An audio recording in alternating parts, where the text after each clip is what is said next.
रघुपति राघव राजा राम, पतित पावन सीताराम। रघुपति राघव राजा राम, पतित पावन सीताराम।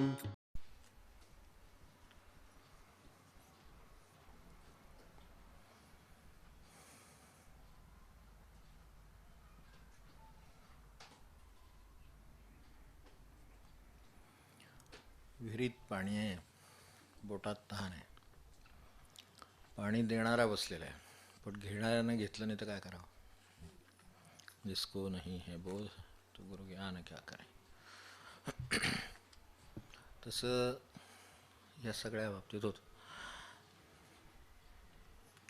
ते हे सगळं सांगतायत की रचना प्रभू की देख के ज्ञानी बडे बडे. हे सगळं आहे, ज्ञान आहे, सगळं विश्व मांडून ठेवलेलं आहे. त्याचा बराचसा उपयोग आपल्यालाच होतो. आम्ही विश्वाला किती उपयोग करून दिला हा विचार करण्यासारखा विषय आहे. की आम्ही जगाला काय दिलं, क्षणभर विचार करून बघा. मी या जगाला हे दिलं असं सांगणारा कोणी जे भेटतील, किंवा हे नव्हे इतकं इतकं दिलं मी जगाला दिलं असं सांगणं अवघड आहे. जगाने मला काय दिलं, जन्मापासून सगळं दिलं. दोन टोकं आहेत खरं सांगायचं तर. मी जगाला काय दिलं हा प्रश्न मनुष्याच्या आयुष्यात शेवटच्या क्षणापर्यंत सुद्धा येईल का नाही सांगता येत नाही. आणि क्षणभर शांतपणे क्षणभर विचार करून बघावं की या जगाला माझी व्हॉट इज माय कॉन्ट्रीब्युशन, माझी स्वतःची जगाला देणगी काय. मी जगात राहिलो ही काही देणगी नाही, ते जगाने मला दिलं. जन्मापासून सर्व जगाने दिलं, मी जगाला काय दिलं. तर समजा मी काय घर बांधलं, मी काय शिक्षण घेतलं, मी अमुक केलं तमुक केलं, सगळं माझ्यासाठीच केलं, सगळं मुलांनी केलं. जगाने जे दिलं ते मुलांनी नाही दिलं. जग असंच आहे, वारा असाच वाहतो आहे ज्याच्यावर माझा श्वास चालला आहे. ऊन असंच पडतं आहे ज्याच्यामुळं माझं पोषण होतं आहे. सूर्यप्रकाश पडतो आहे म्हणून मी सजीव आहे आणि जिवंत आहे. चांगल्या अर्थाने माझ्या ठिकाणी सर्व गोष्टी नांदतात, त्याची वाढ होते, सगळं होतं. मी सूर्याला काय दिलं. सूर्यदर्शन म्हणतो आपण. त्याचा सभासाची फोड काय करायची, सूर्याने आपलं घेतलेलं दर्शन असं म्हणायचं. काय आता घ्याल तसं आहे. आपण सूर्याचं दर्शन घेतलंही बरोबर आहे, म्हणजे पण सूर्याकडूनच मला मिळालं. मी काय त्याला दिलं. माझ्या दर्शनाने म्हणजे आता सूर्याच्या दर्शनाने आपल्या सगळ्या शरीराला म्हणा, मनाला म्हणा, सगळ्याला तजेला देण्याचं, बुद्धीला तजेला देण्याचं सामर्थ्य आहे. ते आता मी सूर्यदर्शन घेतो तेव्हा सूर्य मला खूप देतो. प्रकाशापासून, प्रकाश तर देतोच, पण प्रकाशापासून सर्व बिंदूतल्या यंत्रणा, शरीराची तंदुरुस्ती, सगळं सगळं तो मला देतो. मी दर्शनाला गेलो आणि मी आता सूर्याला काहीतरी दिलं ही शक्यता नाही. भाव बाळगू शकतो, तो सुद्धा नसतो. तो सूर्य आहे आणि तो मला दर्शन देतोय, तो मला जगवतोय. वारा आहे, तो वाहतोय आणि तो मला जगवतोय. याचं बहाणं असलेले किती लोक असतील सकाळपासून संध्याकाळपर्यंत. तर त्या अर्थाने हे असं होतं. म्हणून यात सगळं आहे. गुरुसेवा गहन. ती सेवा गहन म्हणजे काय, तर ह्याच्यातल्या ह्या कृतज्ञतेची किंवा तिथे असलेल्या गोष्टींची जाणीव आहे. तिच्याबद्दल मी काही देणं लागतो. रस्ता आहे, मी चालतो बरोबर, पण त्यामुळं काय झालं, रस्त्यानं माझी सोय केली. मी काही रस्त्याची सोय करावी म्हणून चालत नाही. रस्ता आपल्या जागी आनंदात आहे. मला जायला देवळात जायचं आहे तर मला देवळात जायला रस्ता उपयोगी पडतो, म्हणजे तोच मला उपयोगी पडतो. म्हणजे जो जड आहे तो मला उपयोगी पडतो. मी चेतन आहे, तो फक्त तो तुडवून जातो. याच्यावरनं आपल्याला कल्पना येईल की तसा विचार केला तर ह्यातल्या कुठल्या गोष्टीत मी काय त्याला देतो. हां, समजा मी काय रस्त्याची मरम्मत केली, दुरुस्ती केली, हे केलं, ठीक आहे, पण जे वापरलं त्याच्याबद्दल केलं. असं तर 10 रुपये दिले तर 10 रुपयाची वस्तू घेतली तर त्यात काही एकमेकांच्यावर उपकार होत नाही, व्यवहार होतो. उपकार वेगळा आणि व्यवहार वेगळा. तेव्हा याच्यात व्यवहार नाही, असं जे देणं आहे ते देणं. ते बघितलं तर सगळीकडे भगवंताचं असं देणं आहे की तो देतोच आहे. साधा हा बांधलेला रस्ता देतोय, निघालेली पौलवाट देते, ती आपल्याला देवळात नेते. आम्ही काय दिलं म्हटलं तर काही नाही. आम्ही तिथं गेल्यानंतर बागेत बसू का देवाला जाऊ हे सुद्धा सांगता येत नाही. मी म्हणतो बागसुद्धा देते, आनंद आहे, पण ती आपल्याला आनंदच देते पुन्हा. म्हणजे पुन्हा तीच देणार. मी गेलो आणि बागेत फुलं उमलली वगैरे, आपण काय झेन साधू वगैरे आहे का म्हणा. विचार करून बघितलं तरी कळेल की कुठं आहे काय. माझ्याकडे असं काय आहे की ज्याच्यामुळे बागेतली फुलं फुलावीत, झाडाने डोलावं. काही नाही. मी गेलो तर त्यांचं ते आनंदातच असतात. म्हणजे उलटं असं असतं की ते त्यांच्या आनंदात आपल्याला सहभागी करून घेतात, हे त्यांचे उपकार. मी गेलो आणि बाग बंद झाली, हे ठीक आहे, असं होतं. पण मी गेलो, बाग उघडी आहे आणि मी गेल्यानंतर निवांत बागेत बसलो. देवाचं राहू द्या सध्या, कारण आपल्याला त्यातल्या त्यात बागेतून मगच देवाला जाता येईल. तर त्यातल्या त्यात गेलो बागेत म्हटल्याबरोबर मला सुगंध आला. काय फुलं फुलली असतील, काही असेल, तर त्याचा मला सुगंध आला. तो सुगंध तिथून आला. मी आलो आणि बागेला सुगंध आला, असं काही झालेलं नाही. मी गेलो, बाग फुलली, असं काही झालं नाही. मी गेलो आणि ती तरतरली फुलं तरारून आली, असं काही होत नाही. मग असं जर होत नाही तर मी काय देतो. म्हणून या अर्थाने सगळं मांडलेलं असून सुद्धा मला त्याचा उपयोग होत नाही, करून घेता येत नाही. किंबहुना जाणीवेतून ही सुरुवात होते, ती जाणीव नसते. ही जाणीव जरी नुसती झाली की ह्यातला प्रत्येक घटक मला देण्याचाच कार्यक्रम करतोय, मी काय त्याला देण्याचा कार्यक्रम करतो. झाडाला पाणी घातलं असेल तर मान्य आहे की ह्या झाडाची फुलं येतात म्हणून झाडाला पाणी घालतो, ठीक आहे. पण जे झाड देतं त्या मानाने माझं पाणी त्याला काही देत नाही. मला वाटतं मी सेवा करतोय, प्रमाणानं पाहिलं तर चांगली गोष्ट आहे. काहीच न करता हे बागेत जाऊन बसून मी फुलाचा वास घेतला, हा मला आनंद झाला. तिथल्या झाडांना मग काही मी पाणी घालत नाही, ते कोणीतरी घालतं. मग असं तर जगामध्ये कितीतरी कामं आहेत जी जग आपलं आपलंच करत आहे, सृष्टी आपली आपलीच करते. आम्ही गेलो ते काय, आता लोक सांगतात ना, आम्ही अमक्या ठिकाणी गेलो तर अमक्या ठिकाणी गेलो, मग तिथं हिरवळ आहे, तिथं डोंगर आहे, तिथं अमुक आहे. तुम्ही त्यातलं काही केलं आहे का? आपण काय केलं नाही. आम्ही खर्च केला पण तुमच्या स्वार्थासाठी केला. तर तिथे जाऊन तिथे आनंद मिळावा म्हणून केला. आनंद तिथंच होता. मग आनंद इथं नाही आहे का? आनंद इथेही आहे. मला बघण्याचा दृष्टिकोन नाही आणि तो तिथे बाहेर तर आहेच आहे, पण माझ्यामध्ये आहे. घट घट में ब्रह्मज्योत का प्रकाश हो रहा. तो मला तिथे का घ्यावा लागला? तर इथे नाही आहे असं वाटतंय म्हणून घ्यावा लागला. इथे असता तर कोण जातो मला सांगा? माझ्या हातात जर पाण्याचं भांडं आहे, मला तहान लागली, मी पिऊ शकतोय, आहे त्याच्यात पाणी, तर मग आपण विहीरधोंडीत जाऊ का? कारणच नाही. माझ्याकडे नाही म्हणून जावं लागतं. तर ह्याच्यावरून लक्षात यावं की परमेश्वरानं सगळीकडे हे सगळ्या तऱ्हेचं सगळं ठेवलेलं आहे. काय म्हणून तुम्ही त्याला परमेश्वर आपण म्हणतो, भगवंत म्हणा, राम म्हणा, काय म्हणा, त्यांनी देऊन ठेवलेलं आहे. तर ते देऊन ठेवलेल्याची पहिली जाणीव तरी होऊ दे.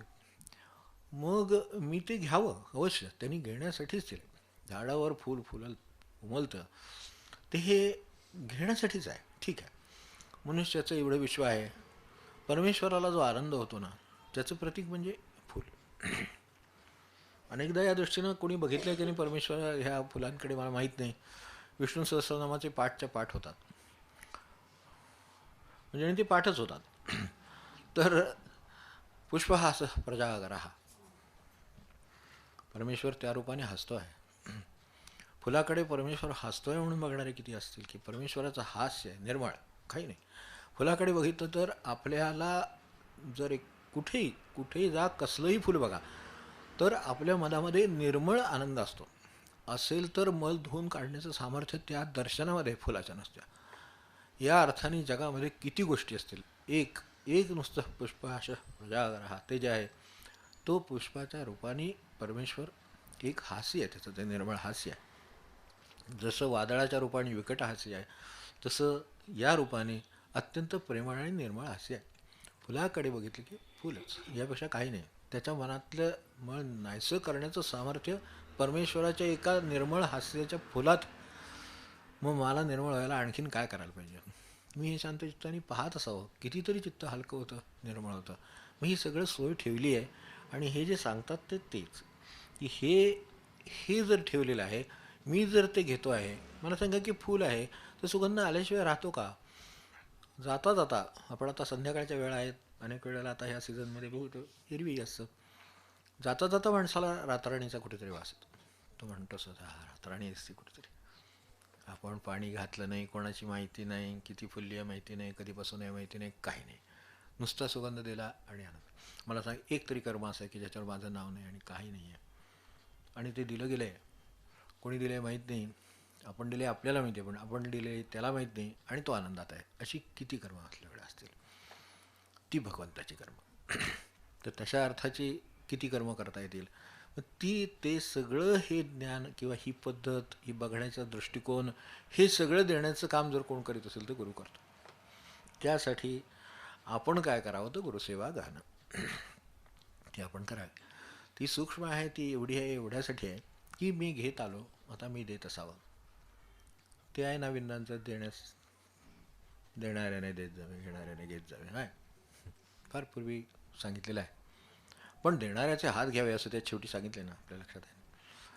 देणाऱ्याचे हात घ्यावे, ठीक आहे, त्यांनी द्यावं, आम्ही घ्यावं, हे आनंद आहे. पण त्यांनी जसं दिलं तसं आपण पण द्यावं. देणाऱ्याचे हात घ्यावे म्हटले. जो देणार आहे त्याची जी वृत्ती आहे, तर ही माणसांच्या विषयातलं झालं. इथे निसर्गाच्या विषयात एवढं आहे की ज्याच्यावर आपली दृष्टी नाही पोचणार इतकं आहे. आणि इतका काळ दिलं गेलेलं आहे. मनुष्य समजा काय 50 वर्ष जगतो, 70 वर्ष जगतो, 80 वर्ष जगतो. 80 वर्ष परमेश्वर त्याला जगवतोय म्हणून तो जगतो. त्याची अशी समजूत असेल कदाचित, जेवतो ओढून जगतो. तो नाही जेवल्याने जरी राहिला पाहिजे तरी परमेश्वर जगवतो. शरीरामध्ये तेवढे यंत्रणा आहेत की ज्याला टिकवू शकतात. आणि ज्या क्षणी त्याला असं वाटेल त्यावेळेला नुसत्या पाण्यावर जगेल, काय वस्तूवर जगेल, तर हे जगू शकतं. म्हणजे इतकी वर्ष मी काय 70-80 वर्ष मी घेतलं, आता मी काय देतो आहे, तर निदान मला जाणीव असावी, नंतर देण्याचा भाव असावा, देण्याची कृती असावी, 3 गोष्टी आहेत. तर ह्या जर असतील तर त्या शिकवण्यासाठी ही गुरुसेवा त्यासाठी आहे. गुरुसेवा गहन का झाली, तर गहन एवढ्यासाठी झाली की ही सगळी पार्श्वभूमी आपल्याला माहीत नव्हती म्हणून आपण त्या अर्थाने तिकडे पाहिलंच नाही कधी. त्यांनी ज्या म्हणजे खऱ्या अर्थाने देवाची पूजा करणाऱ्याचं भाग्य थोर आहे. जे सगुणामध्ये जर असेल तर त्याचं भाग्य थोर आहे की त्याला ती संधी आहे की जे आता लहान मुले, जबाबदारी मनुष्य सगळ्या जबाबदारीनं करतो ना लहान मुलाचं, ते आंगडा टोपडा अमकं तमकं धुणा पुसणं सगळं करतो. तेच खरं सांगायचं तर देवाशी नातं आहे म्हणून त्याने ते सगळं करायला त्याला मिळतं, ते तो करतो. आता ते ज्या भावानं तो करत असेल त्या भावानं देव त्याला पावतो. नाहीतर सॅल्यूट आहेच जाता जाता, देवही सॅल्यूट करतो जाता जाता. तेव्हा ह्या अर्थाने त्याच्याकडे बघितलं तर एवढ्याशा छोट्या कृतीमध्ये कृष्णमूर्ती म्हणायचे ते नेहमी तेच, take care of small things. ते जे आहे ते तेच आहे की छोट्या गोष्टीमध्ये खूप मोठा आनंद माणसाला देता येतो. नुसत्या हास्यात परमेश्वर एवढा आनंद जगामध्ये जर फुलवीत असेल तर माझ्या छोट्या कृतीमध्ये किती करता येण्यासारखं आहे. त्या अर्थाने ही गुरुसेवा गाणं, त्याला काय लागतं, त्याला सेन्सिटिव्हिटी लागते, एक प्रकारची संवेदनशीलता लागते की अरे मी रस्त्याने चाललो आहे तर खडा पायाखाली आहे, समजा काटा पायाखाली आहे, मला नाही लागला, पण हा जो मला नाही लागला तो मागच्या येणाऱ्याला लागणार नाही असं नाही. तो उचलून बाजूला टाकण्याचं किंवा नाहीसा करण्याचं काम माझंच आहे, कारण तो मला दिसला आहे. मला दिसला आहे हे विधान त्या अर्थाने चुकीचं आहे. मला दिसला नाही, माझ्या नजरेला भगवंतानी काटा आणून दिलेला आहे, तो तुला लागला नाही आहे, तो दुसऱ्या कोणाला तरी लागणार आहे आणि तेवढं मला कळतं आणि मला ते करता येण्यासारखं आहे म्हणून मी ते करावं की तो उचलून बाजूला ठेवावा.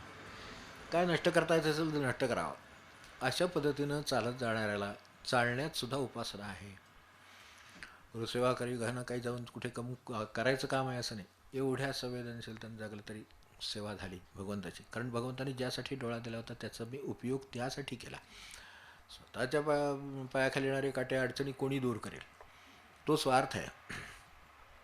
जो काटा मला लागलेला नाही तो मी उचलून दुसरीकडे टाकणं किंवा नाहीसा करणं हा निस्वार्थ आहे. कारण तो कोणासाठी होणार आहे ह्याची मला कल्पना नाही आहे. मागून कोण येईल आणि त्याला त्याचा त्रास काय होईल याची कल्पना मला नाही. ज्यामध्ये जो देतो आहे तो कोणासाठी देतो आहे याची कल्पना येत नाही, तिथे उपकार आहे, तिथे परमेश्वराच्या सेवेची जाणीव आहे. त्या अर्थाने खरी सेवा ती गुरुसेवा गहन ही कुठेही करण्यासारखी आहे, इथंच नाही. म्हणजे घरी जाऊन राहा, अमकं करा, तमकं करा, पाणी भरा वगैरे हे घालून दिलं, कारण मनुष्य काहीच करणार नाही म्हणून त्याला हे आचार घातलेले आहेत ते त्याच्यासाठी, मग ते गुरुगृही जा वगैरे. आता ती काही परंपरा फार कमी झाली. आता गुरुकुलाचे आणि गुरुगृहाचे बोर्ड लागू शकतात पण परंपरा ती नाही. मूळ परंपरा ती होती, ठीक आहे, त्यावेळेच्या जे काही कालमान होतं त्यानुसार ते होतं. आता ही कुठे आहे सेवा, ही या ठिकाणी सेवा आहे. ते जे साईबाबा म्हणाले ते मगाशी मी येऊन गेलो त्यावेळेला तुम्हाला वाटलं नाही, हाकलून दिलं, ते कुत्रं होतं ना, यांचा नैवेद्य साईबाबा नव्हता. साईबाबांच्या ठिकाणी काय आहे आणि त्या कुत्र्याच्या ठिकाणी जी भूक आहे त्यात तेच आहेत आणि ते दारात येऊन नैवेद्य घ्यायला तयार आहेत. ती जी जाणीव आहे हे असं होतं की तिथे चुकायला होतं आणि मग तो नैवेद्य देवळात घेऊन मग ते म्हणले मला नको, मी मगाशी आलो होतो तेव्हा उपाशी गेलो. तो भिकारी होता, तो बघितला नाहीस, मी उपाशी गेलो. मग तिथेच त्याला दिलं असतं, पुचलं नसतं का? दारात घ्यायला आलेल्या माणसाला पुचेल का नेऊन दिलेल्याला पुचेल? अधिक सोपं काय आहे? अधिक समजूतदार काय आहे? सोपं तर असेल, आहेच आहे, पण भक्ती समजूतदार असेल. तर ही समजूतदार भक्ती आहे की तो भुकेलेला आणि त्याला मी पाणी दिलं. इथेच देव पाणी घ्यायला भुकेलेला दारात उभा आहे, तर त्याची ती सेवा, त्या अर्थाने सद्गुरू सेवा गहन आहे. एवढी गोष्ट खरी आता आपल्या लक्षात आलं असेल. इतक्या प्रकारे आपण बघितलं तर ते हे सत्पुरुषांच्या ठिकाणी हमखास आपल्याला दिसेल की हे, आणि नसेल तर ते दाखवून देतात की स्वामींच्याकडे आता स्वरूपानंदांची बाळ जरी पावसचा प्रसाद सह कोणीतरी आणून दिला तर ते जे आज सेवेला आल्या तर म्हणाल्या सगळं हे स्वामी फार बोलत नसत, त्यांना दर्शन पाहिजे, हे पाहिजे, पुढचं आत्मदर्शन पाहिजे, अमकं पाहिजे. त्याला म्हणले सगळं जायला पाहिजे, आपल्या मनातले राग लोभ या गोष्टी जायला पाहिजेत. त्या म्हणाले त्या माझ्या गेल्या आहेत. आता त्या तशा मोठ्या साधक होत्या, म्हणून असायच्या, आपल्याला माहिती असते. तेव्हा स्वामी फक्त एवढ्या शब्दात म्हणाले की तसं जर असतं तर सकाळचा प्रसंग घडला नसता. सकाळी आत येणाऱ्या माणसाबरोबर त्यांचा वाद झाला. त्याचं म्हणणं ही त्यांची विश्रांतीची वेळ आहे, तुम्ही आत्ता जाऊ नका. त्या म्हणलं तू कोण सांग, हे बाहेर झालं होतं. स्वामींना काही कल्पना नाही, म्हणजे कल्पना नाही या अर्थाने की आपल्याला जी कल्पना याची समजूत आहे त्या अर्थाने नाही, पण त्यांनी सकाळचा प्रसंग घडला नसता. तो मनुष्य इथे आला नाही, त्यांनी येऊन सांगितलं नाही, ह्यांनी काय झालं ते सांगितलं नाही, त्यांना कल्पना आलेली, दाखवून दिलेलं आहे. मग त्याच्याशी जर समजा हात संवाद व्यवस्थित केला असता तर भगवंताच्या आत सेवा झाली असती. दर्शनाला नाही आला असता तरी चालला असतं. तो त्या रूपानेच होता तिथे. त्यांच्या विश्रांतीच्या वेळेला तो तुम्ही थांबा म्हणणारा तो तोच होता. जो इकडे येऊन भिक्षा घ्यायला आला होता ते कुत्र होतं, तेच होते, ते बाबाच होते. इकडेही तेच होते, भिकारी तोच होता की ज्याला अन्न नाही म्हणून तो दारात उभा आहे आणि तो म्हणतोय की मला द्या. वस्तुस्थिती दिसती आहे तर त्याला हाकलून देऊन हा नैवेद्य झाकून घेऊन तिकडे जा, नाही सापडणार. गुरुसेवा गहन. सद्गुरुनाथ महाराज की. वेळ झाली, थांबतो.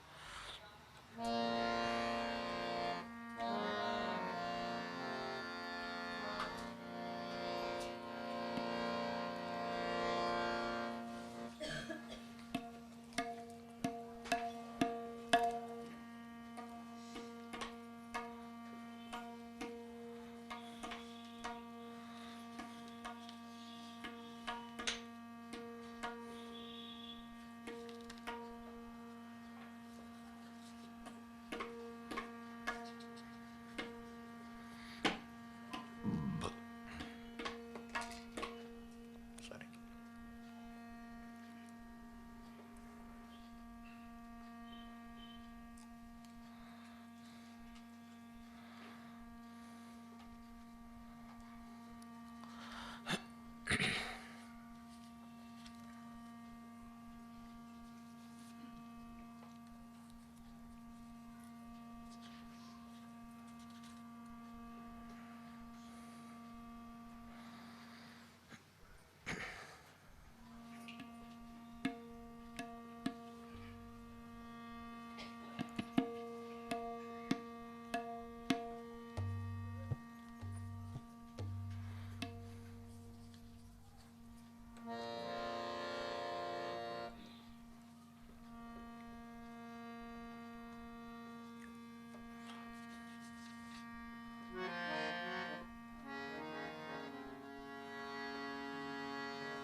पण 116 पद 158.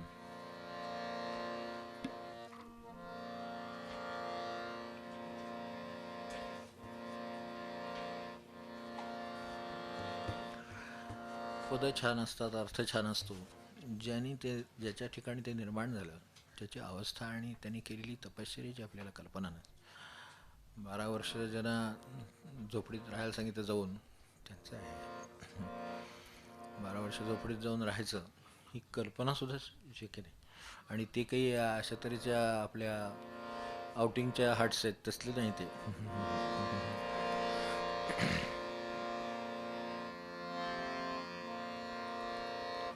तुझ्या पायाची आठवण, तुझ्या पायाची आठवण, येता मन समाधान समाधान, येता मन समाधान समाधान, तुझ्या पायाची आठवण, तुझ्या पायाची आठवण,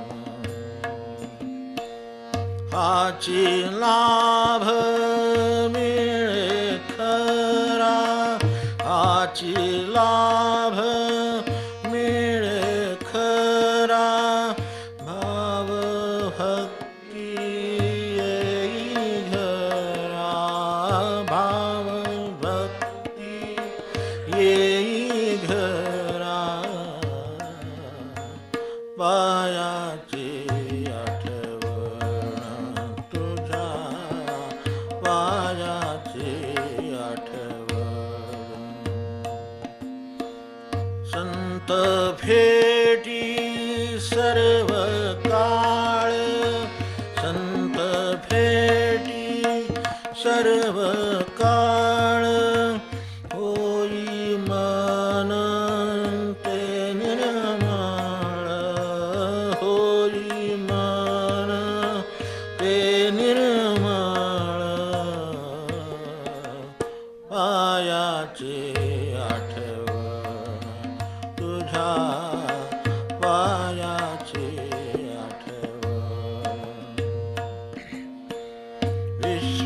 विश्वनाथा शुद्ध मन, विश्वनाथा शुद्ध मन, ओळखे देव सदा लीन, ओळखे देव सदा लीन,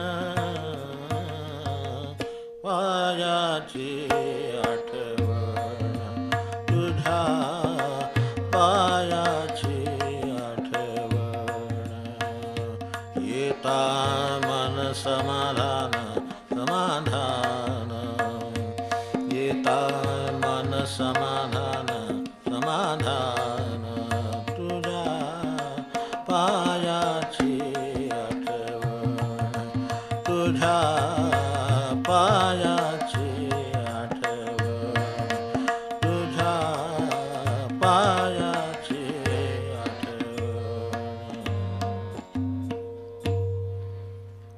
जानकी जीवन स्मरण जय जय राम.